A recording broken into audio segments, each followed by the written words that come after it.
Thank you to Israel for the invitation to speak, and for all of you for joining in tonight. I hope you find it worthwhile. My title is Conceptualizing Religious Diversity While Swimming in It. And I think that's where we are. There's no question we're swimming in it. I've been swimming in it all my life from conception on, and conceptualizing it has teased me all my life. And this has provided an opportunity for me to look at some of the concepts, but it's mostly a critical reflection. So how are we supposed to think about religion, religious diversity in society in the 21st century? What we see around us, what we experience, isn't like it was before. Several certainties of the past have disintegrated, blown up, disappeared. A variety of labels for our time are bandied about, but none of them satisfy me, and probably not you either. A few social processes have been identified and described, but even they're pretty wobbly. So it's time to reflect critically, collectively, together, which is why I'm glad to have a lot of people here and to have input from you, and to think about how religious diversity, like I said, even while we're swimming in it. And I presume that most of us would be clearly of the view that monoculturalism and a single faith are not options for or policy to be sought in Australia. So first, I'll make a background discussion on the role of theory as I see it, and some basic criteria for good theory. Social theories describe patterns of relationships amongst people and groups. There's no theory of a one-off event. Well, conspiracy theories, yes, but they aren't social theories. There's no theory of a one-off. There's patterns we look for. Repeating patterns, similar patterns. The basic problem that we face with looking at theories is that what we think, the images we use to envision what we see and describe, shape what we will see. So the inchoate or implicit theories will shape what it is we see when we look, what we will experience. They underlie all research. They underlie all policy proposals, all actions that we take to make this a better world. Rest one way or another on some inchoate or explicit theory. Raw experience that we all have, including of diversity, cannot be expressed in word. It must be expressed in words. Can't be fully expressed. Words don't take all of our experience and present it back to us in a way that's satisfying. It's a very interesting problem. How do we tell another person what we experience? We have to use culture. We have to use language. We have to use the images that are available in our society and culture. Migrants like me and you, many of you, or your communities, find it challenging to express feelings, about deep feelings, in the languages and images predominant in the society you now live in. I would find it somewhat challenging. I've been a migrant twice, moved to Canada, then I moved here. Each time I had to learn a lot, and people would look at me and cross-eyed if I used the wrong words. Okay, but we have to use words, but words are always not quite there for it. We can't communicate unless we use symbols and language that are familiar to the people that we want to speak to. I hope that my language and symbols are familiar enough to communicate with you. Now, the role of theory is really to open our eyes, to help us to see what's happening. And of course, to frame research questions. Good theory helps you to say, okay, I'm looking at this. What questions should I ask? What things should I expect to see? What's going on here? What are the other relationships, etc.?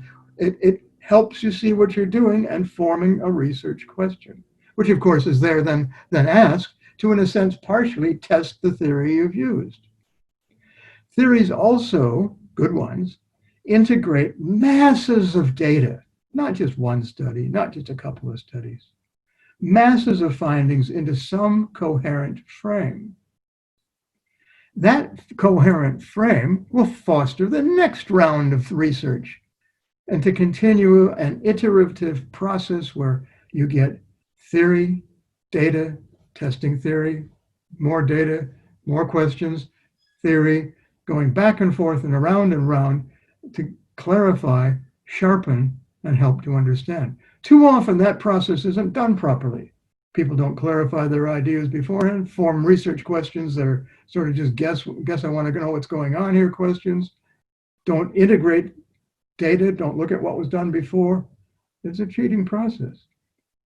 There's no particular order of theory to data to theory. You can start anywhere. You can start with a fact, build a theory. That is a guess about what's going on. Go to some more and test that. And the process goes on. Or you can start with a theory. Somebody says, oh, I think it's this. Fine, let's test that. How can we do that? And that's the fun part of doing research. But data is always there to test theory. It's always there as the final point of test. Does the theory predict accurately, tell you what to see helpfully, or does it not? It's very important, the role of data. Too often, theory is seen as some kind of abstruse activity carried on without any reference to evidence. Usually we see it by people done but very much smarter than we are, who can think thoughts way beyond what I can think. Yeah, right, and they write stuff you can't read either. And nobody knows what they said, so you spend all your time arguing about what did so-and-so mean. Sounds like a bunch of, well, it is exegesis, trying to draw meaning out of a very complex text in which the meaning is not clear. If that's theory, go play in that game, but don't call it social theory. It's a game some people play. And at other times, theory masks as a sort of simple heuristic device. Oh, that makes sense. Yes, that's the way it feels. It kind of grabs attention. One of the examples is all those books about fluid this and fluid that and fluid the other thing. Yeah, there's a lot of fluidity around. But all it is a kind of heuristic device. It doesn't explain anything. It doesn't do the work of theory. It doesn't integrate data, and it doesn't take us anywhere new. No research that I know of has been spawned by that. It doesn't follow fluid dynamics or anything else, fluid mechanics. Anyway, so we'll raise these kinds of issues. We'll critically examine what passes for theory, mention a few promising contributions, but it'll be a fairly critical run through some theory and research. And as I say, ample opportunity to ask questions. So, starting out, first section, challenging experiences. Like I said, I like to start with data. I'm not going to throw any numbers at you tonight. That's very unlike me, as Leah will point out. I'm usually chucking numbers up here and a lot of numbers over there and telling you, hey, remember this, there could be a test out on it. No, not tonight. We have many challenging experiences in our day-to-day life around religious diversity. You do, I do, anybody else does. Whether you have one, you don't have one, whether you got two or three, you got challenging experiences. We experience diversity between groups. There's group A and there's group B, and they're somewhat different. And does it make a difference is the question. Unfortunately, in Australia, more and more, it doesn't make a difference. But diversity is also there within groups. And anybody who thinks that group A is all of a piece, no, that doesn't happen. And this diversity has grown out of migration, out of invention of new ideas, disagreements with each other, differing interpretations of text. It grows out of all sorts of stuff. There's diversity between persons, within persons. And we are encountering people who, when given the census, would like to tick more than one box or write more than one thing in. Many Vietnamese would like to be Catholics and Buddhists. Do we allow that? Does that sit with us? A diversity we encounter, it doesn't fit with the ABS. Can't do that. No, census, one box. Diversity is much greater now than before, and I don't care how you go about measuring it, it is. Old, simple certainties and categories no longer fit our experience. Muslim versus other? Well, I'm sorry. Both those categories need further definition. I don't care where you are, but certainly in Australia it does. Religious versus secular. There's one of the distinctions being, oh yeah, they're religious, they're secular. Religious how? Religious where? Religious when? Religious why? Secular? Which one? Which kind? Which sort? Both of those categories are so themselves diverse that the distinction makes no sense. They demand further definition. And I've done a major demographic study of diversity in Australia, and diversity is very different in Melbourne and in Sydney, both in terms of its composition and its distribution. It's different again in Dandenong versus Box Hill or Wyndham. Different again. Different in Melbourne or Parramatta, or pick your Sydney suburbs you want to compare. The diversity, there's a diversity of diversities. And so how are we going to express this reality? How are we going to express what we see? These realities, I hope I said, because plurals are always needed when you're looking at diversity.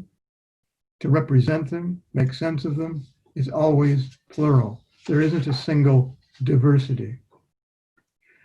So the second section, I might stop here. Any questions to this point? Actually, I just noticed, Adis, you mentioned you've got a question. Would you like to? Sure, give me a question. Unmute yourself and ask? Or I can Whoever you are, unmute yourself. I can unmute you, but are you there? You just... Okay, oh, anyone else? Sorry. Can I ask a question? Yes, of course. Yeah, I'm not sure whether you're familiar with the scientific approach, but the social scientists also like to think of their approach as scientific. But what you are explaining to me is not a scientific, because the scientific way is there's a clear pattern you observe, and then you form the hypothesis, and then you test. That is a good way of saying in different words exactly what I was saying. So I am in full agreement with you. It is idea, hypothesis, testing. Well, the scientific comes from observation, yes, and then the idea, and then you test. Exactly, I agree. Well, but what are you saying? The idea. I said you start off with an observation, with data, evidence, and then you make some theory about it, and then you test it. That lays behind all of this, and I thought that was what I said, but I'm glad of your question, because if anybody thought I was saying anything else, no, I was saying exactly what you said. Observation is a place to start. Theory is a place to start. Theory might start, say you might do a question this way. There's plenty of scientific theories that are being tested all the time with further observation, which feeds back into this cycle of observation, testing, theory. I guess, is it on that point, it's harder, I should say, in the social sciences to identify data or define the data or determine the data even, especially if there's cultural influence and so forth? It's not harder, there's just less agreement. There's more diversity within our science. I think the problem with the social sciences also, because I don't think it's a problem. We're in agreement about the process you proposed. Yeah. I think we'll go on from there. That's a very good question. I'm glad to be able to clarify that we're in agreement about the process. That it may be more challenging within the social sciences does not mean we shouldn't rise to the challenge. And some people do, and some people don't. Any other question at this point? That's a good point, Apili. So thanks for highlighting that. But it's not a mission impossible, I guess. Yeah. So Emna's got a question based on the research. Now they're curious about, how you mentioned your research, Sydney, Melbourne, and so forth. What were key differences in diversity between Melbourne and Sydney, for example? For the figures that we're using on that one were measures of difference, which is a measure of what percentage of a particular group would have to move out of where they're living for them to be spread evenly across the whole city. Okay, it's a measure of diffusion or of difference in distribution, and Sydney has a lower. I'm sorry. Yeah, in Sydney, more people would have to move further to even things out than in Melbourne. But I wouldn't make much of that difference. I then zoomed in on Melbourne and didn't make any more real Sydney-Melbourne comparisons because what I was discovering is that as you turn the lens smaller and smaller and smaller, more fine, as you got down to the neighborhood level, you kept seeing diversity, but different patterns of diversity from one neighborhood to the next. And that would also be true, I'm sure, in Sydney, but in a different way, and not in a way that gave rise to some kind of hypothesis about a Sydney-Melbourne difference. No, but and so again, observations have to sit with those because the movement to a hypothesis to be tested hasn't been taken yet. But given where we are on this issue, sit with experience and sit with observation. Okay, the next section is entitled Some Guiding Principles in Assessing Theories. The number one thing in the social sciences to watch out for, and it's not an issue in the other sciences I know, is binaries. We keep using binaries. And we come up against them all the time, and they are just not helpful. Us versus them kind of binaries. Neither Anglicans nor non-Anglicans are a homolithic group. There's internal diversity all over the place. We get various post terms thrown around: post-secular, post-modern, post-Christian, post-colonial. It presumes, post-secular presumes a definition of religion. Well, there's no agreed definition of religion, just full stop. And there's no agreed definition of secular. So all of a sudden we've got two poles of a comparison. It just doesn't work. The binary falls apart. And it is misleading to use it. If you say, well, does it fit in this box or that box? Well, this stuff might go wobbling between the boxes or just sit completely outside of either box. That's what we discovered with Australian teens. So post-secular? No. Post-modern? The whole modernity theory, which is not very, very good, presupposed a kind of, well, really a direction of necessary historical change. You had to move from this to this to this, and if you moved from this to this to this, you'd be modern. If you didn't, you were pre-modern. Again, no definitions of the modern or the before. Post-Christians, well, when, where, which. Post-colonial, which regime, which cultural realities, all make a huge difference in that, so it's useless. It may open an eye to something, but at the end of the day, it doesn't help. So the whole religious, secular, unreligion, spiritualities set of categories, again, don't help. What is the distinguishing feature of each? When you start reading about what some people think are religious and other people think are secular, and other people talk about unreligion, and then there's spiritualities, and spiritualities are this and they don't have that, and religions are this and they do have that. No, you start discovering this stuff is very much indistinguishable along the lines presumed by the categories being proposed. And they're unhelpful. They're unhelpful because they make you see what isn't there, that is a division, and keep you from seeing what is there, which is a lot of stuff going on, which has some threads of pattern going through it, some threads of connection, and is much more interconnected with other stuff. We'll get to that one in a bit. So that these terms are very, very unhelpful. The spiritual is claimed to be individualistic. Well, it's not. It's fully organized, and it's got head offices here, there, and the other place, and marketing agents, and all that sort of stuff. And if any religion that isn't spiritual, give it a rest. Get rid of it quick. It won't be any good at all. And I don't have to tell a decent Muslim that. So these things, these binaries are just totally unhelpful. We have been living for a long time since September 11 with the extremist versus what? Normal? What's normal? God help me. When I was growing up in the 1950s, you had to be adjusted like some kind of errant TV set. What was adjustment? That was normal. All right, fine. These are value judgments, not theories. And a lot of the stuff that passes in this area is just that, value judgment and not theory. To the Taliban, the extreme is normal. To the Christian fundamentalist, extreme is normal. In normative, come on, what's going on here? It's not helpful. It's not theory. It's blinding people and leading people to see stuff that isn't helpful. But these binaries drive theory, drive policy. Because we have them out there, instead of deconstructing them, instead of pulling them apart and saying, it's much more complex than that,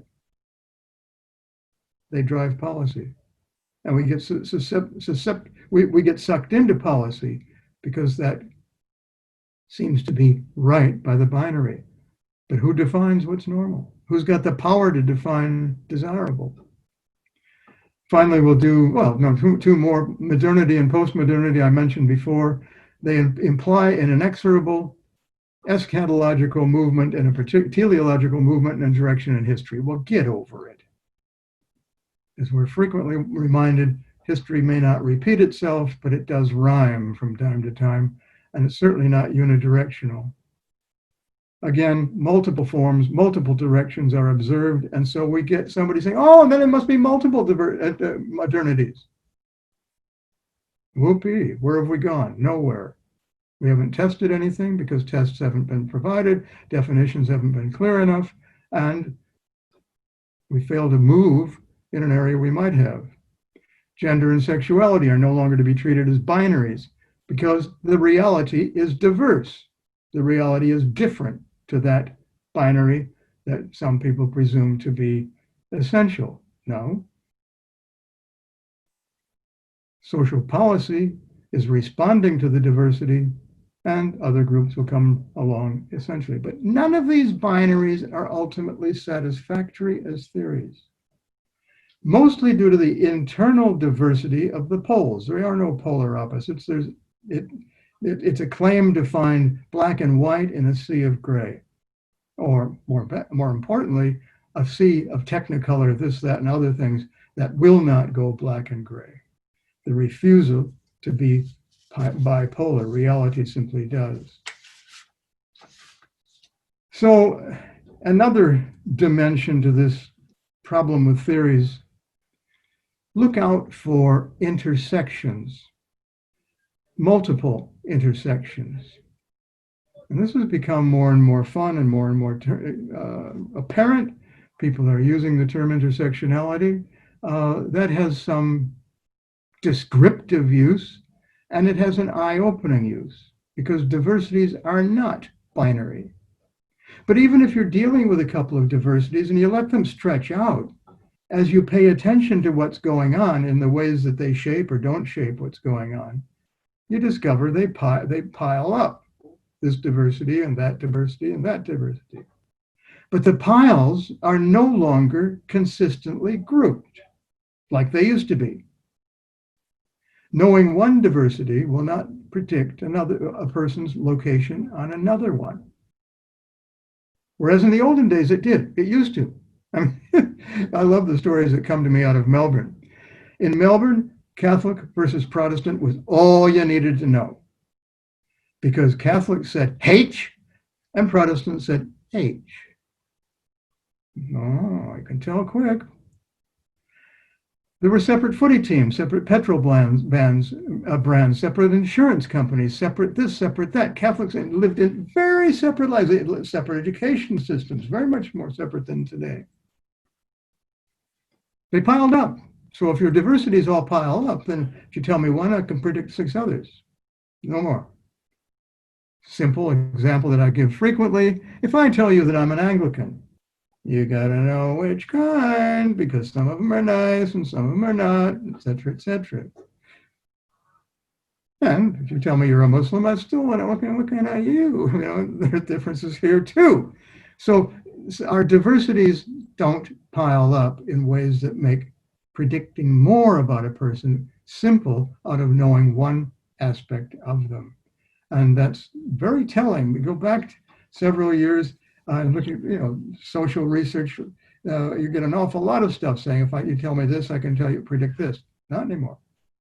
So these are these intersections of religious diversity, say, and generation diversity and ethnicity diversity or gender diversity makes a huge difference in mapping what's going on, in taking seriously what's being observed and recording observations and opening your eyes to what's out there rather than closing it to black, white, this, that, and no, it's a diversity. And it's diversities in interaction with each other.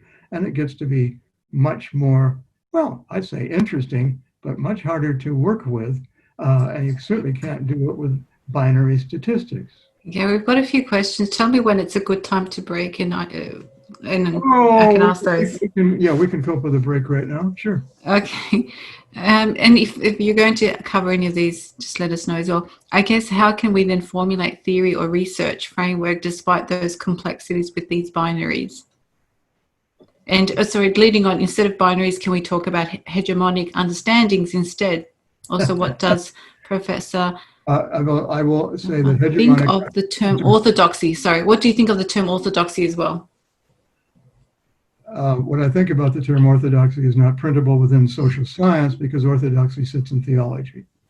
And there are those in social science that think there are orthodox views, but they were basically living in the 1950s and they're basically dead now. They're just a little bit older than me, but not much. I mean that quite seriously, that the whole notion of an orthodox framework is one that can't be tested. It's one that you say, you've got to think this way.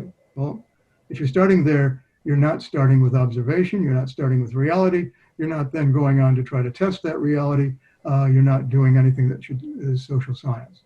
The hegemonic views could be seen to be a way of stating an orthodoxy, but it could also be a way of describing the kinds of views that exist within a particular society.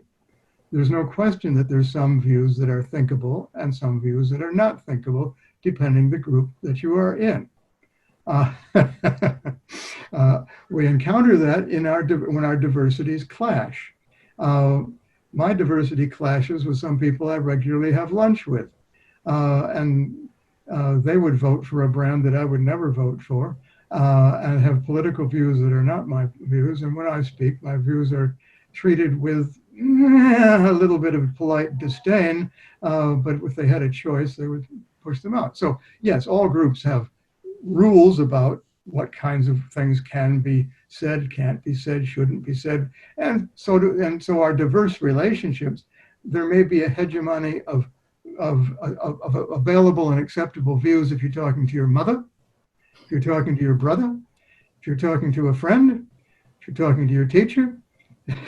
So all these contextual things shape the hegemony. And then there are those contests called culture wars where people try to contend that their views should be hegemonic and other people say, no, we want our views to be hegemonic. And you get a lot of contestation going on. So that view of hegemonic views, yes, but be careful who's driving the hegemony, who's got the power to make it stick, are the kinds of questions that a social scientist would ask, and then go out and test that. Okay, so another question, but reconstruction, you mentioned, of categories, while important, is not sufficient. We need to reconstruct. Here, Foucault and Talal Assad and the idea of discursiveness might be helpful. What does Professor Bouma think? It might be. Go for it. You only find out if something's helpful by using it. Mm-hmm. I agree. I mean, and that's not putting down. There's a lot of stuff out there that is at the moment might be useful. And the only way you know if it's useful is to take it and test it. But not to accept it as orthodoxy. I mean, Talal Assad's got a lot of wisdom. He sees a lot of things. There's interesting stuff going on there. Okay, take an idea, formulate it into some kind of testable format, and test it. Does it work? And if it does, okay, score 1 point for Talal, and good. But if it doesn't work, then you got to point that out too. Hey, it doesn't fit, doesn't work. So yes, discursive is a nice flow term so that You could talk about things moving through time and changing and interacting and intersecting, etc. That's fine as an image, but how does it work when you want to test it as a theory? That's the question. Okay, we've got a comment here. We like your kind of Anglican, smiley face. Thank you. I'm pleased to hear that. And another question before we can recommence. Do you think government policies would suffice to accommodate this complex diversity?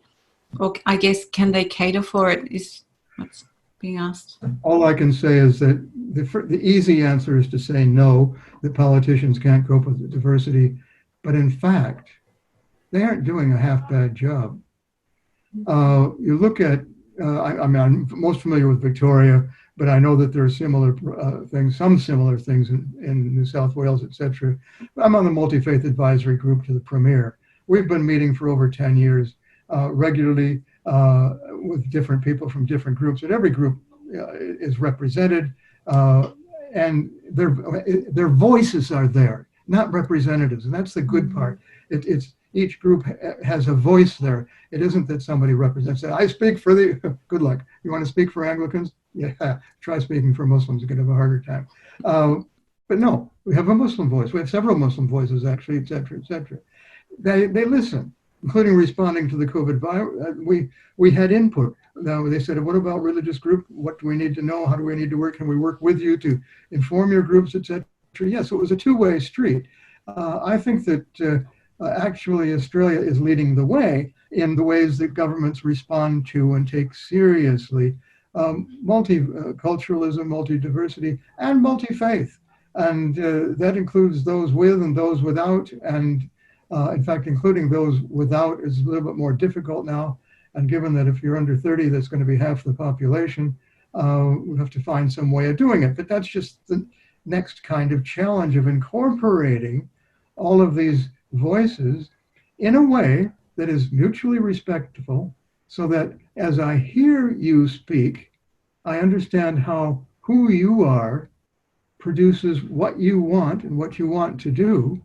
And I say, oh yeah, I can understand that. Oh, okay. That's okay. Yeah, I can see that. I can see, because it comes out of you, out of the stuff that's within you. That's fine. If it comes down, where's the no. And so I think actually we're doing quite well. And in terms of diversity, yes, there's moves. Yes, we did permit, have accepted same-sex marriage. We've admitted that people's sexuality and gender may not be fixed, and they may wish to change it, and they may wish to change their statement on their birth certificate. Okay, who loses? Yeah, I know it's politically difficult with you lot, but I can't keep. Yeah, I was going just thinking, does the level of lobbying, does the level of lobbying influence what gets incorporated into that diversity, or not really? Well, no, lobbying is important, but why would one lobby to keep somebody else out? We've been lobbying for years to get people in.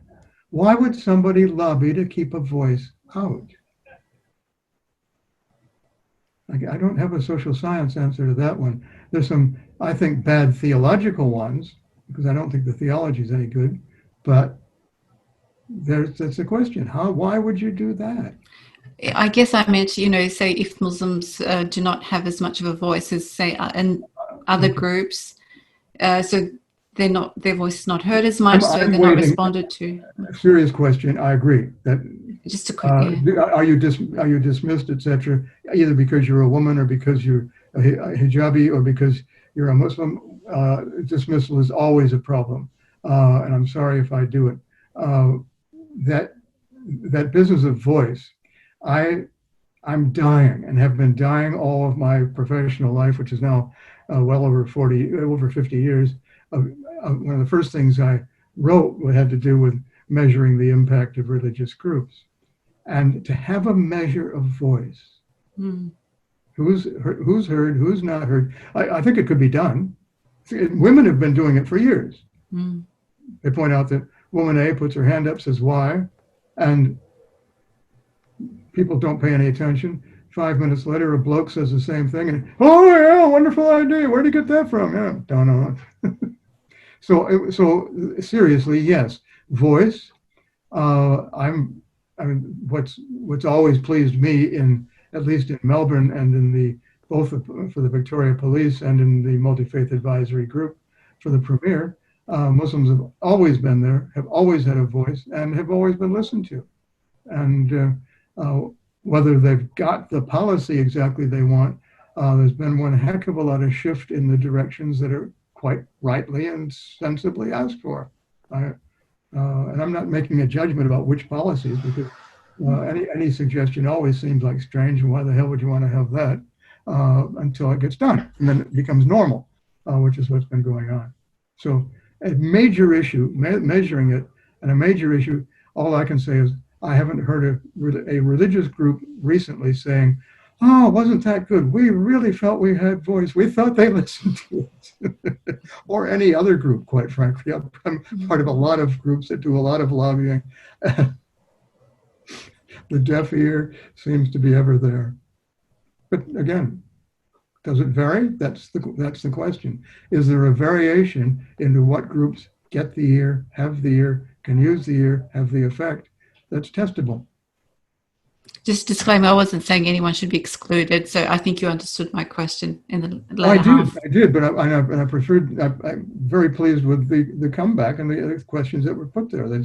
How do we do this? How do we measure it? And as social scientists, how do we test ideas about it?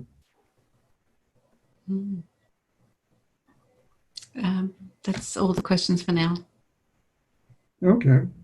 All right. Well, I was talking about intersections of diversities, and that's probably one of the major findings out of our findings with the Australian teens, is that how these various diversities began to intersect. And the same with the census data study that I did with others, looking at the intersection of diversities, bringing in income diversities, ethnic diversities, length of migration diversities, etc., and seeing that play out across various suburbs in very, very interestingly different ways. And that intersectionality becomes very important to see, and you can get measures of it.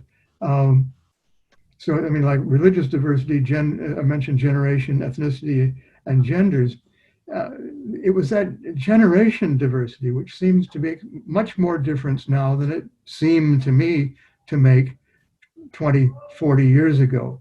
Probably always there in some ways, but at the moment we've got people, well, I was going to say my age, but I'm too old, really the boomers, who were supposed to be removed by COVID-19. That was supposed to be the boomer remover. Fortunately, in Australia, we're intact. But you'd have the boomer generation, a couple of generations between, and then X to Z. And if you look at their religious orientations, their spirituality, beliefs, practices, all of that, there's a substantial difference by generation. And like I said, if you're under 30, 52% will say you have no religion. It doesn't mean you're not spiritual. It doesn't mean you don't believe in anything. It doesn't mean you don't. They meditate like crazy. Huge amount of meditation going on. Well-being stuff, etc. Very interesting. So generation makes a huge difference.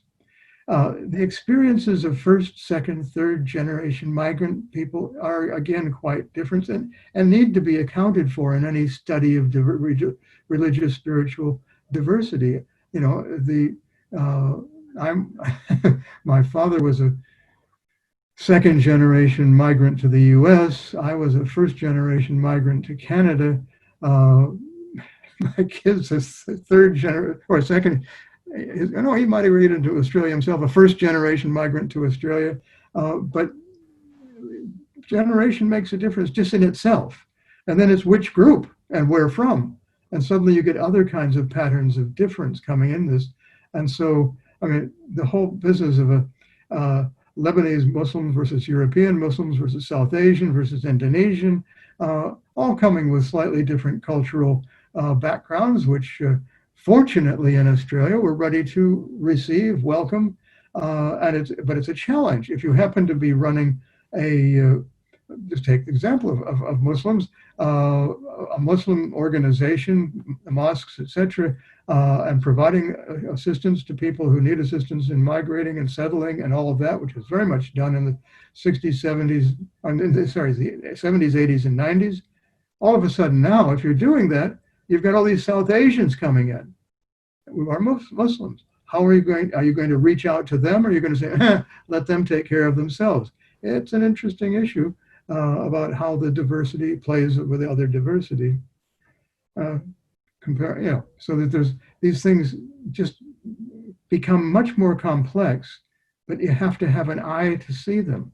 If you just thought, oh, we're dealing with Muslims now, no, you're not.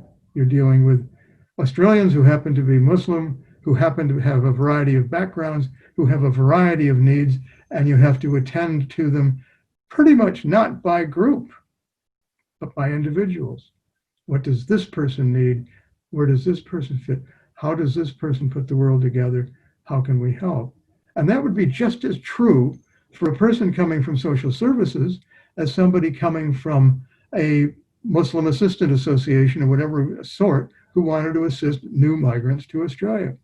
It just, that complexity is simply there. And then the diversity piles on further out with human diversity and eco-diversity, our interdependence with all of nature. We're beginning to understand that much better, how it is that we interact with animal world, plant world, how we are interdependent. And that raises all sorts of very interesting questions, different awarenesses of levels of, different levels of awareness among various groups, awareness of this kind of interconnection, different ideas of what Christians call stewardship. I don't know if that term gets used amongst Muslims or Jews, but it's certainly there in Genesis. It can be also mean dominion. That hideous word gets used, and then you're in real trouble whether you happen to be a group that's being dominated or a group that happens to be in the dominion and therefore consumable. Human-animal interaction, respect, help, understanding. This is all beginning to, once you begin to go into the religious diversity, spiritual diversity, you begin to get people who are not just tree huggers, but are very serious about the whole interconnectivity of the ecosystem and bringing that back into social life.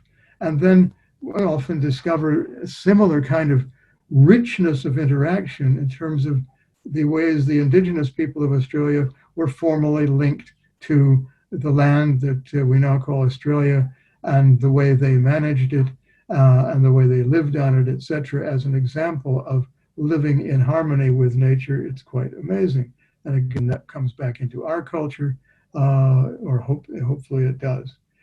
So the greater interspecies similarities are greater there than are the differences. And another diversity is, of course, the whole gender and sexuality area. Women have long been known to be more religious than men, depending on what measure you use. But basically, chuck the measures out there, it comes back, oh, look at that, women are ahead. The only exception that I know of are Jews, because they won't let women pray in most of the temples. But there's a similar problem in some mosques, I don't know. But what of other diversities? Gay, Anglicans, lesbian, Muslims, transgender, whatever's. These diversities play in through, and these voices of diversity are being asked to be heard. Back to Zuleia's point before, who gets to be heard, and how loud do you have to yell to get there? It's a very interesting set of issues. Why, I would raise an interesting intersection case. Why are the Abrahamic faiths so patriarchal? Very interesting issue to me, which I'm teasing out. I've got some data on the distribution of patriarchal attitudes amongst religious groups in Australia, published in a journal called Sociology. Again, descriptive data. What's the lay of the land? Yes, well, I'm afraid Muslims, of course, come out being fairly patriarchal. They just think women should be at home, men should be working, women should raise the children, all kinds of things like that. They should be obedient, subservient.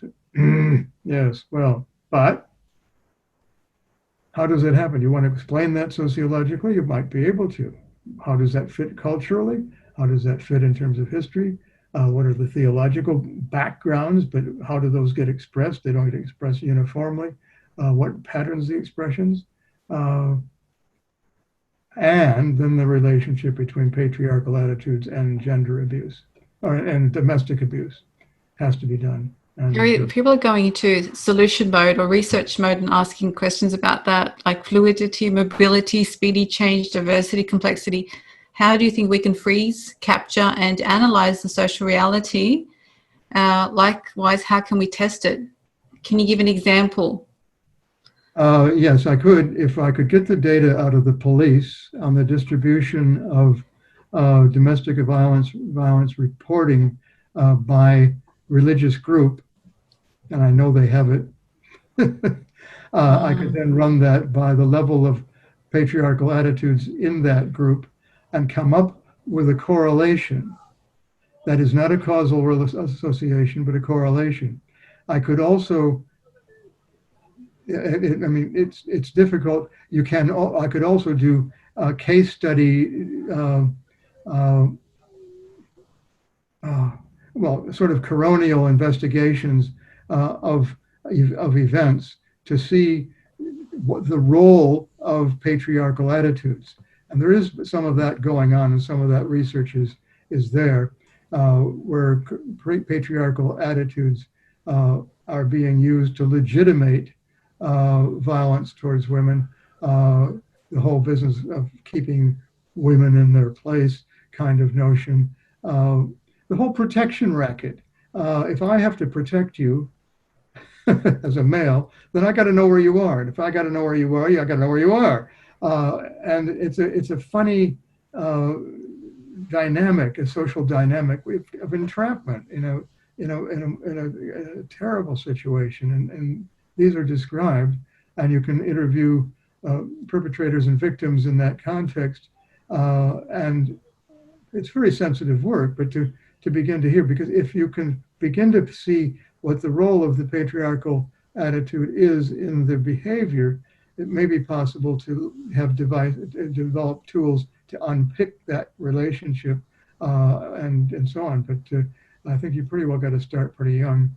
But again, it's an area that's ready for research, because it's a terrible problem. Now, if we're going to take the problem seriously, we need to investigate what's going on within it. And certainly patriarchal attitudes, well known to play a role.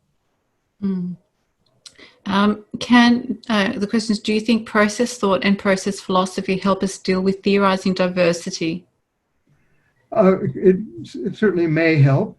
And I've got a lot of time for both of those. There's some really, it's quite old now. There's a wonderful book called The Process of Social Organization, which has been published in about the mid-60s. And it is, again, very processual, where it sees the argument, which was then growing out of a lot of experimental social science research, was that patterns emerge largely accidentally, and a new person joins a group and says, "Why do you do it that way anyway?" And they say, "Oh, well, that's because of this." And the "because of" becomes the culture that's invented to legitimate the pattern. And on it goes. I was always giving examples of these accidental patterns that emerge and become normative. I came home from school week after week, and occasionally I'd bring the milk in, occasionally I wouldn't. Then I got a little bit more regular. My mother said, "Oh, what a nice thing you've done. What a nice thing you've done." One day I stopped. "Why did you bring the milk in?" All of a sudden, what I'd been doing out of the goodness in my heart became a duty and something I had to do. There are millions of things like that in relationships. Who puts out to this? Who does this? How clean does the house have to be? Don't get me going. But it's the process. Yes, you can see it as process. That helps to keep you being fluid in your descriptions, because things do not get stuck. But one of the delights about even Berger and Lechman's book a million years ago was that they took a processual way through looking at the emergence of social organization and change. But most of the others, there's too much baggage in that of old structural functionalism, which presupposed that there would be an equilibrium. There would be change, and then things would go down to a nice, peaceful equilibrium. No, now we know that there is one disruption after another, and there's much more of a kind of careering between this and that, momentary concatenation of more or less, and heavily less, manageable, intersecting variables that produce where we are. And that makes social science bloody difficult. It sounds almost like Mission Impossible, but I'm guessing it's not. Oh, no, it's mission challenging. Mission challenging, that's the spirit. Okay, we're still going, but I just want to give you a chance to have a bit of a breather, Gary. And yep. So I'm going to change the mode a little, but we're going to continue. So we're going to continue, and I'm going to make it a bit fun. You might not find this fun, but I want you to write in the chat whether you're a tea or a coffee person. And we want to see who's the winner. But it's quite binary. Apologies about the binary aspect of it. Tea or coffee? What? Teas are coming through. Where are the coffee people? Come through. Okay, one coffee. Coffee. Tea. Both. Tea. You can choose something else if you want. Okay, we can give you a spectrum. You can stick to the coffee and tea. Oh, diplomatic response. Great. You write this green in your tea. chat. You do this in your chat box, do you? Yeah, so they're writing in the chat at the moment. Tea, coffee, tea. Coffee. Yeah, coffee squared, huh? Coffee. Great. Okay, we'll keep herbal drinks. Fair enough. No caffeine. It depends on the context. I like that. And time of day. It's complicated. Trust you to write that out. Okay. Go. Gary's red wine. You're being different. Yeah. Tea. Next question. Are you an introvert or an extrovert?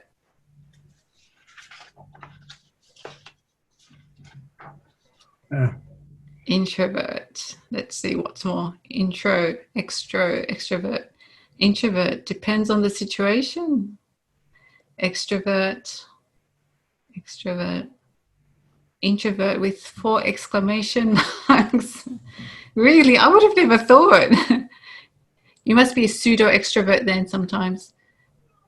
Someone's got the coffee there. Good to get the coffee in. Depends. Introvert. It looks like introverts are outnumbered. Maybe that's why we're on this webinar. It's nice for introverts.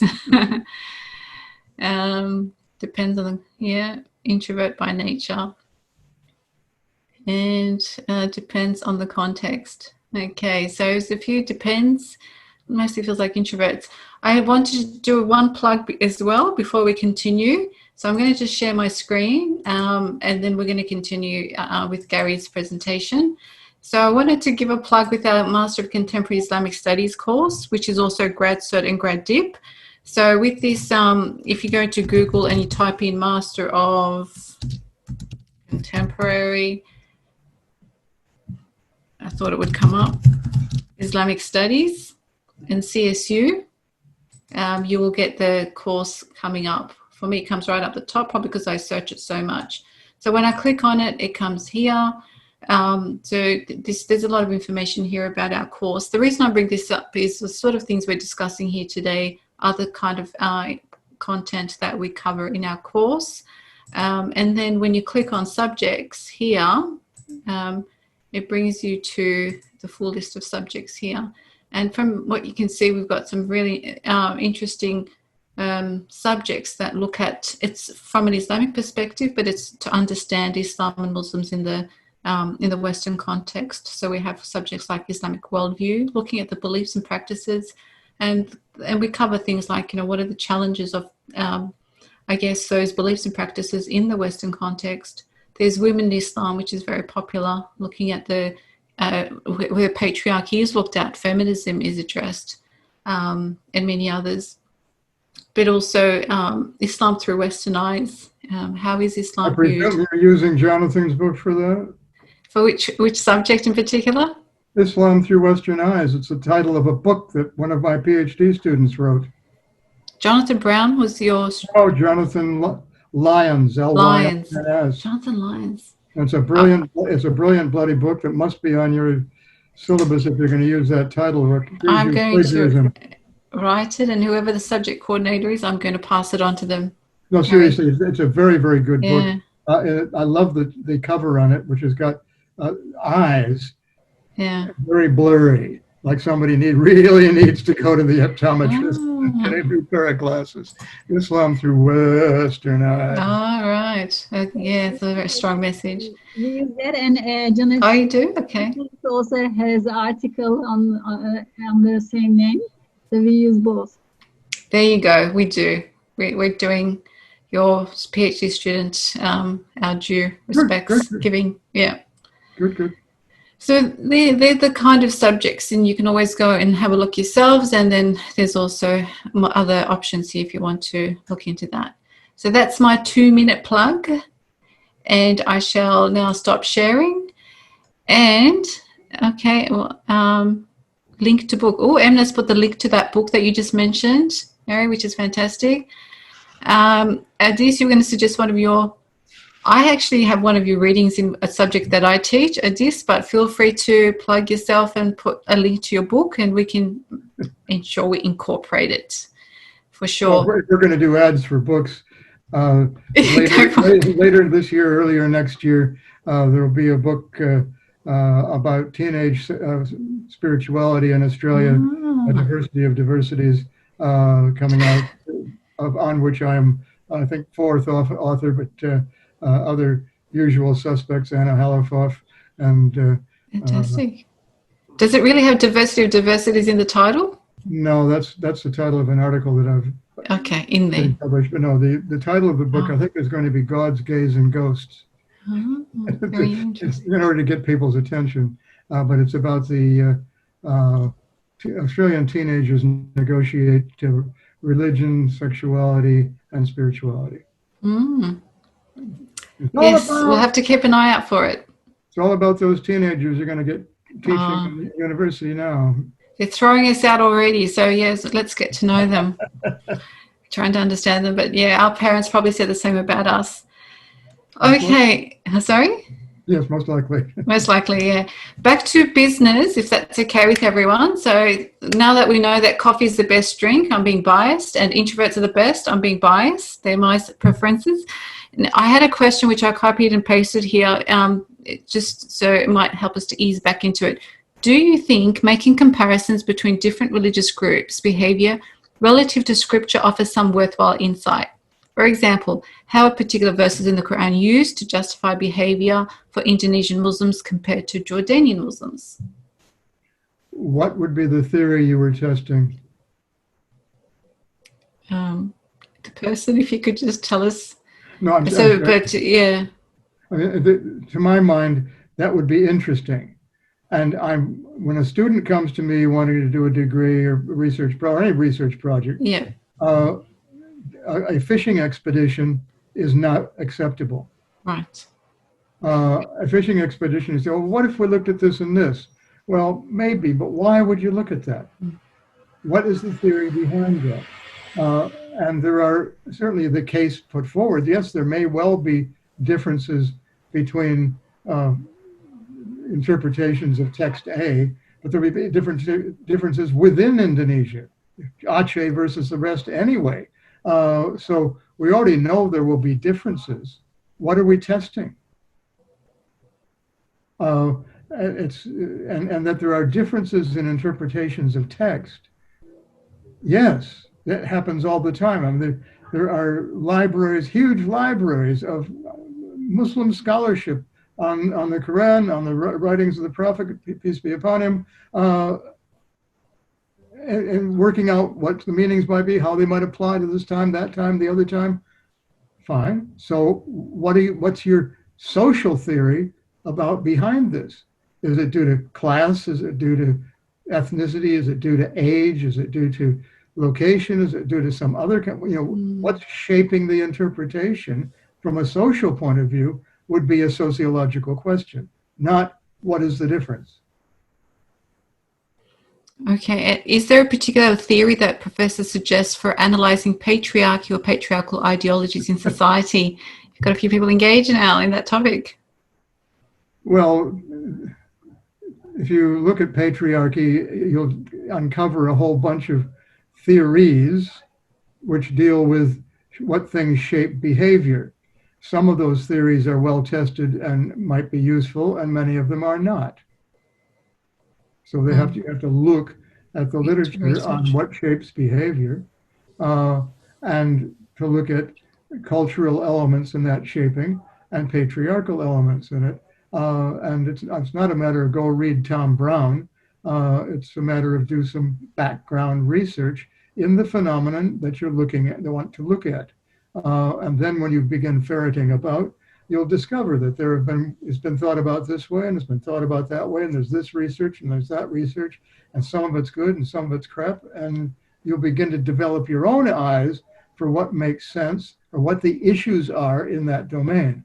But that's the hard work, or one of the hard beginning work, to do a research project. What kind of, you do a lit review to review the literature on the topic. And that involves doing all the research, reading all the research related to it, and beginning to get the themes, the approaches, and the designs, and then to say, yes, but my question now is this way, and I'll locate here, and I'll use that kind of a methodology to answer it. That's the importance of literature review, dear research students. Yep. Yes, maybe we can continue. But seriously, but doing that, then you learn an awful lot. And I haven't seen an initial research question survive the process of research, doing the lit review, because that question often is a human interest question, an important question. But when it gets taken through the literature and phrased as a social science issue, a lot of the life has gone out of it. It becomes defined, it becomes specific, it becomes, does this X work in this context to do that? And then you can test that. And then when your thesis will end with, we have found this association or this relationship to hold, therefore policy might, about the original question, might consider doing this. But the link between the data and the original question and the policy at the end can be somewhat fuzzy. Sort of, okay, another question, it's on secularism. You mentioned that there is no agreed definition on secularism. So say someone's writing a thesis on secularism. Then why would he do that? Sorry? Why would he do that?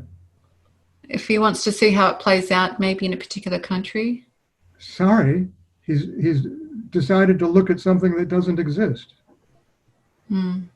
Or it exists only in the figment of somebody's imagination who defines it this way. This is secularism. I'm now going to go find it. Well, you might not. But why would you define it that way? There is no, I mean, secularism, another term, that's an ideology. Secularity, that can be defined in a variety, it's defined in a host of ways. What are you looking at? You're looking at constitutional arrangements between religious group and state. Under the term secularity, well, okay, what patterns are you looking at? The minute you start looking at the patterns themselves, you discover that the term is useless. You don't need it anymore. It doesn't tell you anything more. Now, the problem with a lot of these categories are they don't add anything. They may capture for a moment, or they may corral certain things to one author, they'll corral different things to another author, but the use of the term doesn't make a difference. So back to the secularity thing, if we're looking at different constitutional relationships between religious groups and the state, well, then you've got a subject matter that you can examine.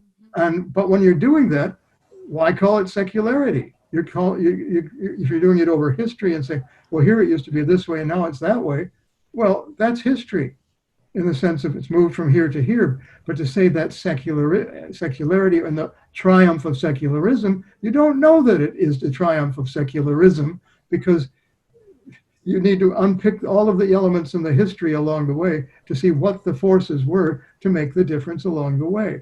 But if you just simply said, here it was this way, now it is that way, triumph of secularism, what is the secularism that has triumphed? I don't know. The ideology? Show me where the ideology lives. Mm. I'm sorry. No, that's very good. It just shows you shouldn't get stuck on definitions or terms or concepts. Well, you do get stuck on them. Because if you don't define what you're looking at carefully, you won't see anything and you get nowhere. Mm-hmm. But if you take a category like we've been talking about, these binaries, and use that as your starting point, then you're being misled. You will go down a wrong path. You will look for something that does not exist, or you will invent things to look for that can be said to exist only because you found them and invented them in certain places. And that's been, the Brits came here and said the indigenous people had no religion. Why? Because they didn't have a church, they didn't have a bishop, and they didn't have a head office. Wow, pity them. I do pity them, actually. This is Indigenous Reconciliation Week, but I would give more credit where it's due.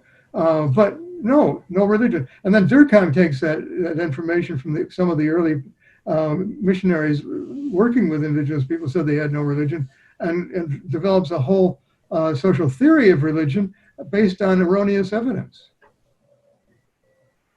Because people were looking for the wrong thing. Religion had to have these categories. Yeah, that's, I think, very helpful for a lot of their concepts. So I think everyone's benefited from the discussion. Have been very helpful and good, because that kind of interplay is utterly critical to get past trapped thinking, where you trap it. I want to look at secularism. Well, and you could even give me a definition of it. You'll find 10 of them around. They don't agree, but that's all right. Pick one. So I'm going to look at this. Well, fine, but then you're going to have to define it more carefully, and then you're going to start finding that it just doesn't hang together. It just but that's just a case. You could be wanting to look at religion. I've been looking at religion all my life, and I have yet to come up with a definition that I'm satisfied with. And I kind of know the smell of religion, but unfortunately my nose is a very much Western Christian Protestant nose, and it sniffs that stuff out real quick. And when I sniff around other religious groups, I want them to smell like that. And if they smell like that, I'll notice it. So I'll say things about Muslims that make them sound like they're kind of nice Protestant groups, and they aren't. They work very differently, have a very different culture, different organization. And it isn't a matter of better or worse. It's different, diversities. But if we just started saying, but they're both religions, well, yeah, I suppose maybe, huh? But again, those are easy. Buddhists, again, a big challenge. Do they fit? No good. Oh, help me. Sorry. But I'm sorry, that's what I do when students come in with a question and begin to pull it apart. And that's what I've been trying to do somewhat tonight. And see this and say, okay, what happens when we just pull that concept apart? And what element of it do you want to look at? And how does that fit with an understanding of society and what's going on? That's been very helpful. I think, and that conversation can be applied to so many. It's not just about secularism. It could be feminism. It could be, as you said, religion. It could be so many areas. So. Yeah. Definition of the family. I used to teach family. Talk about diversity. Well, and on it goes. I wanted to write a book once. I had it all ready to go. One of the few times when I had a title. Often I have a book. I don't have a title. I had a title this time called Creative Arrangements. And that's what it is. Diversity all over the place again. And society's getting their heads around diverse relationships and getting policy around diversity. And some religious groups get there and a lot of them don't, and lose a lot of people because they hurt them in the process. Yeah. Any other questions? Very helpful to have this kind of covered, but that conversation with you, Zuleo, was sort of an example of the kind of unpicking and going, but yeah, it's what's going in there, what's behind that kind of bucket term that you really want to deal with. Yes, it's been helpful. back to you. Okay. So we've got about 13 minutes. Oh, We're going to well, finish. that will be good. There'll be room for discussion. There's some social processes. Now, we were talking about process stuff earlier, and I usually feel more comfortable with them, but I have to be careful because my father was a sociologist too, so my sociological training goes back to 1941, and I'm comfortable with Asian words like education, just for one, but the whole business of socialization, stratification, those process, and if they're treated as process words, then they stay fluid and dynamic and so on. And there's some interesting micro processes that have been recently identified. Peter Beyer in particular, who I happen to like for the most part, but there's the example of religious elements becoming culture. And in that they lose their religious strength and they become acceptable to all, or do they? The example he gives is an example of a crucifix, like the one on the wall behind me, that hangs in the Parliament of Quebec. Now, Quebec was a vigorous Catholic country until about 25 years ago, when all of a sudden the hot air went out of the Catholic balloon and there's almost no Catholics left. But the crucifix is there. And so a number of groups were saying, look, that doesn't represent us, that represents a small, well, a proportion of the population, but not even a majority of the population. Can't we take it down? Oh, the argy-bargy back and forth around the crucifix was not unlike prayers in Parliament in Australia, but we'll leave that one alone for just a second. The final upshot was that the parliamentarians decided that the crucifix was no longer religious. It was culture. It was part of Quebec culture. And therefore, along with maple syrup, maple leaf, etc., it was for everybody. I don't think all groups were happy with that solution. But Peter makes a great deal of this. There's a new process. Religious things becoming cultural.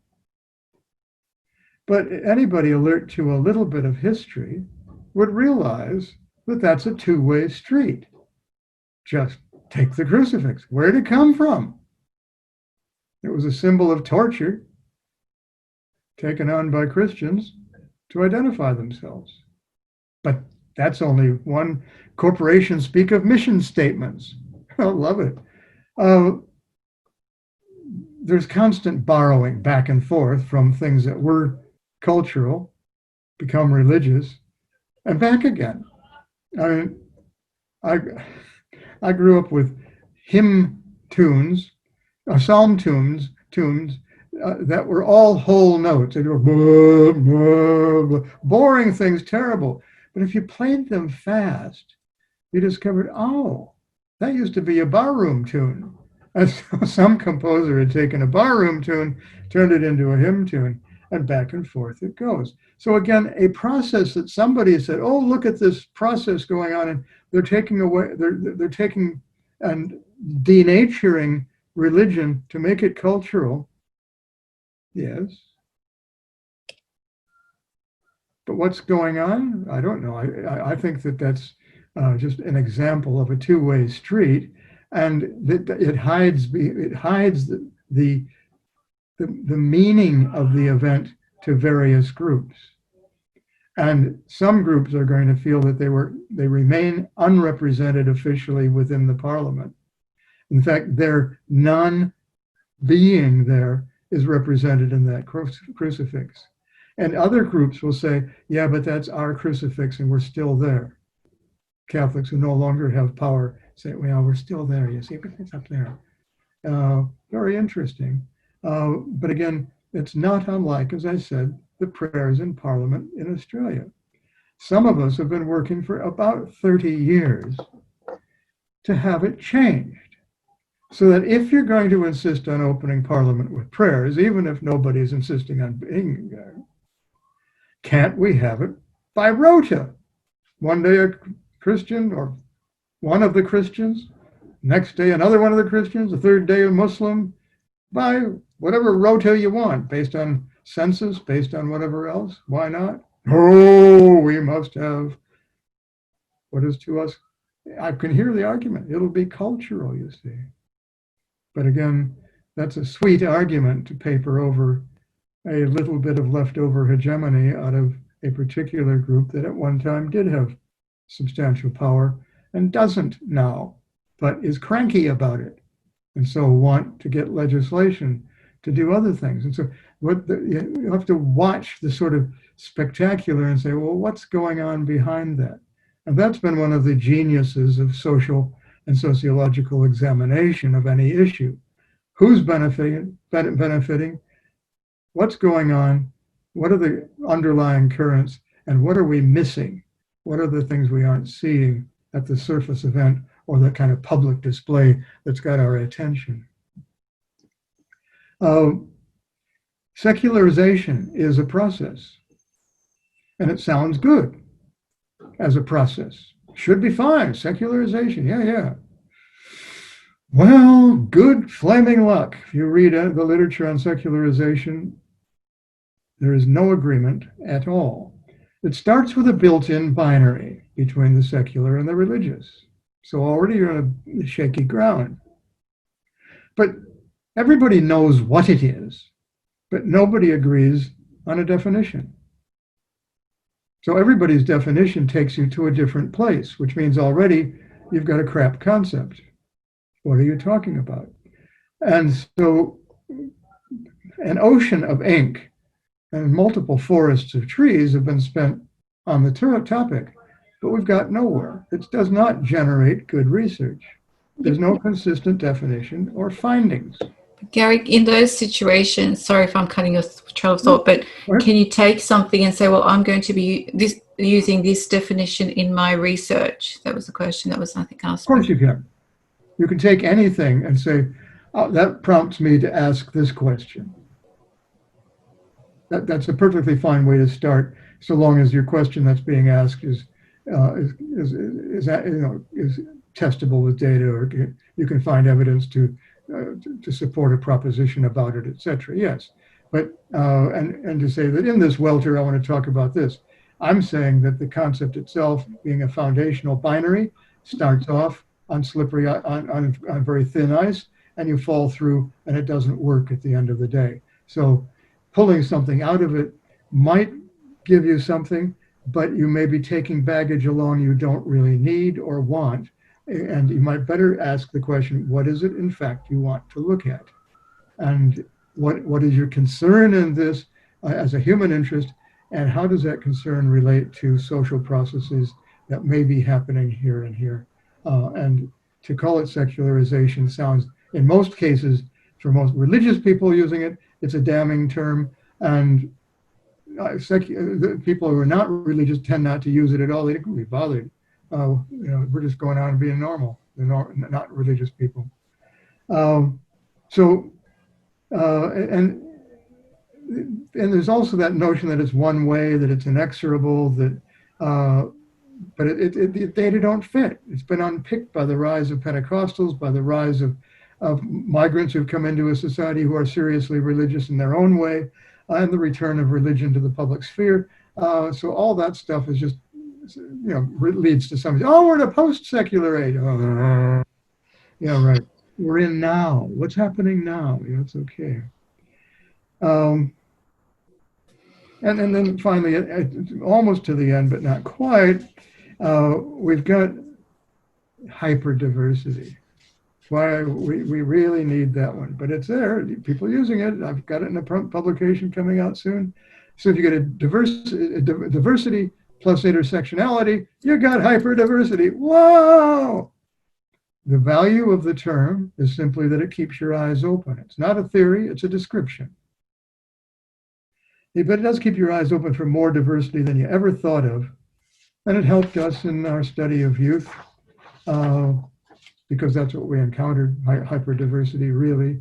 But again, we encountered a diversity of diversities, just two words piled on each other, but it's descriptive. It's not explanatory, it is descriptive. So I would conclude, and then we'll have lots of questions and hopefully some arguments, we're stuck without a settled explanatory framework for religious diversity. There just simply isn't one. And I wouldn't put any money on one emerging in my lifetime, which is a short period of time. So there's no settled theory, no overarching way of looking at religion and society or religious diversity. But that may be what it is. It may just simply be that the nature of social relations are such that diversities will continue to bang around and not be able to be nailed down by some kind of theoretical apparatus. That our capacities of measuring, and I can remember in grad school, there was this hope that we would be able to be so predictive of behavior. Skinner was very popular at that point. And computer analysis was coming in. And with computers, yes, we'd get all the variables there, we'd be able to predict right down. And of course, every time we did it, the variables became more and more variable, and the complexities became more complex, even more than computers can deal with much today, although some things are becoming rather more predictable. So I think it's in the nature of reality, a complex intersection of many variables, many shifting ways of organizing, shifting ways of making meaning. Settled frameworks only happen in monocultural societies. And a settled framework would become an orthodoxy and would be imposed on graduate students. You'll have to use this model, my theory. Oh, God help us. I turned down several fellowships that way. So but we do have evidence that religiously diverse societies can thrive. And we do have evidence that sometimes they do not. They do not when one group seeks ascendancy over another. Thank you. Thank you. Yes, we've got a lot of questions. Now, it's 7:30. We did advertise this event 6 to 8 p.m. So I'm assuming you've all committed to that time period. So I'm going to start going through these questions, and I know we've really tired you, but there's a lot of questions. Okay, first one. Can you give us good examples of theories and definitions that are handy for capturing diversity? You talk mostly about unfriendly concepts and theories. Oh, I can't. If I could, I would have started there. But I can't. Okay. I'm aware of reading a lot of descriptive material, but I'm not over material that starts from data and comes up with a framework of analysis, a framework of understanding. I do encounter people who think great and wonderful thoughts and seem to be wise and probably are wise, but that is not theory, that's wisdom, and could be the basis for some propositions to be tested. But there's a great difference. And wisdom is very tempting because it may be facilitative, etc., of thinking about something, but to really get to grips with what's going on, and then to reflect on what are the patterns, how is it going on? I mean, how do you explain that this society in Australia, which started off with in its formation as a nation with the White Australia policy, morphs into one of the most successful multicultural societies in the world within about a 20-year period? I don't know how that happens. You can give credit to Gough Whitlam, to other political leaders, et cetera, but that doesn't explain it. I can describe it, I can look at it, and it has happened. We are one of the most compliant societies with lockdown in COVID-19. Why? That's a fascinating question. Why and you can't get the Brits to cooperate at all. The Americans are completely up the pipe. But here we sit, being very compliant and successfully, So again, we've got fascinating questions, but I don't have an answer, a theory to put into that. There are wisdoms about religious diversity, but I'm not comfortable except the wisdom that says if we listen, open ourselves to each other, and are prepared to take the risk, we will discover that we were able to live together and actually celebrate that diversity. And we've done that in Australia. We've put programs promoting harmony, listening with respect, and we've learned to care for each other. I guess then, Gary, if there's no theory that you feel is, holds, if you're writing in this area, what theoretical framework do you use? I don't. I don't. I'm sorry. People say, Okay. The notion of frameworks is very much a modern idea. Now I'm going to use two terrible binaries, but the whole modern thing where you had the best theory of this and the best engineering of that and the best, and postmodern, it's diversity. A grand narrative, good luck. I used to read systematic theology and love it, but I even dreamed of writing some. Then I thought I might write a theory, a systematic theory. No, it doesn't work because the data keep coming in and there are changes. And so I don't think that either we have our lenses set to the right dimensions for what we're looking at or whatever. And I don't think it's lack of discipline. I think there isn't lack of, there are people who think and there are people who do research, and getting them together in the same room is damn difficult. But I'll always sit with the researchers myself. The thinkers may be amusing and may think was wise thoughts, but I want to know, well, can we test that? We've tested it here in terms of the wisdom of being open, being honest, sharing, and moving to mutual respect and presuming mutual respect at the start. That's what's underlied the success of the society to this point. If you don't have those elements, it doesn't work. And so anyway. Okay, let me see. I find secularist disenchantment, as per Weber, as a befitting definition as its lowest common denomination. Does Professor Bouma agree? No. It's an interesting take. Disenchantment. I mean, our study of the teenagers found they were not religious, but they were not disenchanted. So it doesn't work. Disenchantment, re-enchantment, enchantment in itself may have made sense in Weber's time. It doesn't make sense to anybody today. If you used that term in any circle, whether it was, it wouldn't pass the pub test, that's for sure, but it wouldn't pass the TASA test, going to the Sociological Association. It wouldn't test going to a group, any group that I can think of.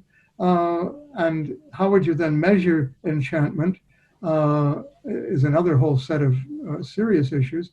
So again, Weber's written some stuff. I mean, you get the whole church sect stuff coming out of Tony's and so on. And this is, again, oceans of ink spilled on it, but the categories don't work. They blend into each other, and change and dynamics are going on all the time anyway. And does it apply to the head office? Does it apply to branch plants? It's just a lot of it's junk. So no, sorry, Weber doesn't cut it for me. His Weber thesis was really bad. Fair enough. All right, the other one's a comment. Others have been comments. So I've, if anyone has a question they want to ask verbally, otherwise I think we'll wrap up.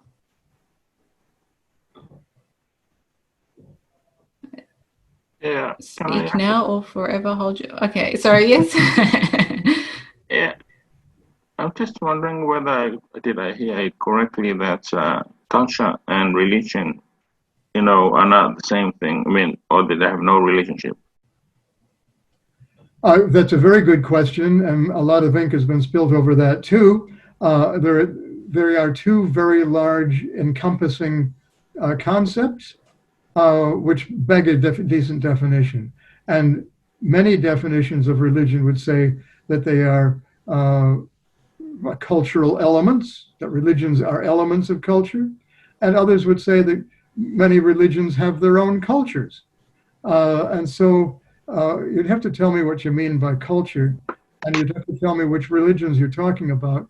And by the time we did that, I would imagine we'd be looking at some really interesting stuff about particular groups or meaning systems, etc., and how they work and how they're inculcated, etc., etc. And both religion and culture would have been left behind us as we looked at the specificities of particular groups and their internal arrangements. Yeah, well, because I think looking at the emergence of religion, you'll find that there's always a cultural context. And that's why I think as of now, instead of people, the adherent, trying to understand the culture where the religion emerged, we're trying to contextualize the religion so that it speaks to us from using our own culture to try and understand the religion. Yes, I would agree with that statement that, as I said, we can't speak of anything without using elements of the culture, language, symbols, etc., that are familiar to the people we wish to speak with. And that's difficult. Australia is a multicultural society, so we have multiple sources of these kinds of embeddedness. If I have a message that I want to give to this group or to that group or to that group, I need to translate it into the cultural framework of those groups, which is why we no longer have, we don't have single nationwide broadcasts that can be presumed to speak to everyone. If anything that has to, like bushfire announcements, get translated into quite a large number of languages. And that's just one tiny example of the complexities of trying to speak to various groups in a multicultural society. There isn't a single voice. There isn't a single culture. Christianity is not a majority in most of the states and territories, and it itself is not coherent in terms of a single culture. So it's a very good question. Are they the same? Religions often grew out of a culture, but you're not going to explain my Christianity out of its origins in the Middle East, although perhaps you should, and I have to pay more attention to them, et cetera, et cetera, et To cetera. return to the Middle East. I mean, I happen to be Dutch in the background, so I've got this, much deformed background, et cetera, et cetera. So what I'm doing is playing with the two concepts and saying that, yes, they're interrelated. They aren't the same, and they open your eyes to different things. And when you take it and start pulling it apart, then you'll start looking at, how to communicate and how to communicate using various symbols of various cultures that are available. Or you're looking at it, how does this religious group now in a new location express itself in a way that is unfamiliar to the first generation, is sort of familiar to the second, the third says, hey, come on, this is the way we do it. And then somebody says, why do you do it that way? And they invent a whole new theology for why it is they do it that way. Yeah, I mean, there's some what Anglican theologians are saying that the church is in exile because it's no longer in the center. But I said, well, maybe the church should return to Middle East and at the margin, because so it's not an exile, it's actually an exodus. My last question, do you think human beings are spiritual? I have not encountered one that isn't. So in that sense, then, if everyone if human beings are, spiritual, then probably no matter what you believe, whether you don't believe in God or you're secular or whatever, it's still a form of religion, don't you think? No, because I have allowed you to use the term spiritual because it is such a broad category that it's virtually meaningless. And if then you say, but then they must have something that's religious. No, because there are plenty of people who are religious and they ain't spiritual. Yeah, some of them are well, even so some what's of the them difference bishops. between the two? I need to go on to the next question. Maybe just wrap up Yeah. on this one if you don't mind. Thanks, Julia. Yeah. Thank you. Sorry. This is actually connected. Did you want to say anything else on that, Carrie? No. We've got our Okay. We'll make this the last question because, yeah, and it's connected actually somewhat to what we were talking about. Spirituality and New Age religions are trendy today with the youth, as you highlighted. When they inherit the earth, do you see a serious erosion of conventional values that have been derived from established religions? No. No. I think that I did not discover that new religious movements were popular with the youth of Australia. Their spirituality is, some would say that it takes various forms of well-being, meditation, yoga, but there's a profound sense of interconnectivity with the universe, and a lot of, shopping around and taking this and taking that, but very much being in charge of their own way of doing it, but not doing it alone. You see, if I say in charge of doing it, of their way of their own doing it, some say, oh, that's individualistic. Well, yes, but it's not, because they do it in association with others. And that takes various forms, some more organized than others. And they do get organized for protests. I mean, look at the whole school strike thing about climate change. And so there's a lot of stuff going on out there, which you could poke a pointer at and say, oh, that's spirituality. Yeah, okay, but it doesn't telling you much else about what's going on specifically. But it does have that kind of scent to it. But religious, no. Unless you tell me what you mean by religious, and if by that you mean spirituality, well, yes, of course, but then we haven't done anything. They aren't categories that overlap only a little bit. So it's a fascinating thing. You start pulling this up. It's been a good conversation tonight. I really appreciate it. And I do not mean to leave people feeling hopeless, but I really want to leave you feeling critical and able to be quite critical about things that you hear, about words that people use, about concepts that are out there, and realize that concepts are really fuzzy things, and you poke them and they kind of go away. And don't take it. Somebody's got a big name with a big book, and they write big words and they write sentences you can't understand. They must be really smart. No, chances are they're just pulling your leg. I mean, as a student, we had Talcott Parsons. Talcum Powder, as we called him, was constantly putting out books you couldn't read. In fact, our great sport was to say, okay, can you take these 10 pages and boil it down to one sentence? And the answer was, yes, we can, but the sentence doesn't make sense. But